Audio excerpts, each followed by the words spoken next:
Bansang France magpapadala ng 40 long-range cruise missiles.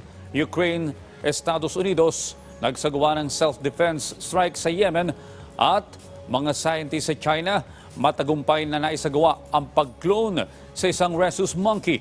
Si Gab Humilde Villegas sa sentro ng balita.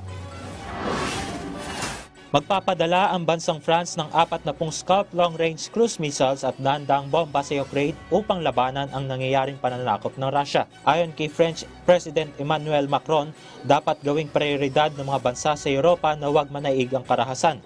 Para sa kanya, ang pagpayag sa Russia na manalo sa giyera ay nangangahulugan ng pagtanggap na hindi nirerespeto ang international law. Sinabi rin ni Macron na nakikipagtulungan na sila sa Ukraine upang makabuo ng isang bilateral security agreement. Ayon sa mga analyst, kinakailangan makipagsabayan at paigtingin pa ang military support ng mga kanluraning bansa sa Ukraine upang mapigilan ang Russia.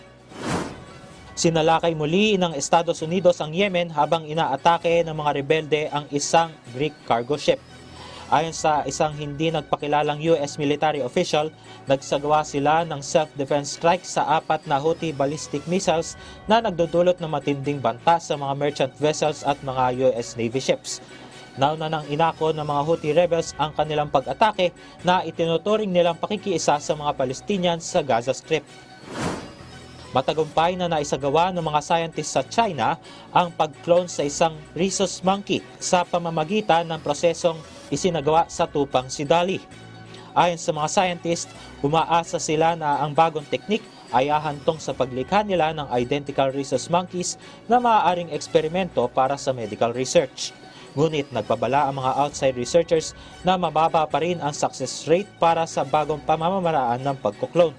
Magmula noong naging matagumpay ang pag-clone sa tupa na si Dali noong 1996, mahigit 20 iba't ibang hayop na ang na-clone sa pamamagitan ng somatic cell nuclear transfer, kabilang na ang mga aso, pusa, baboy at baka.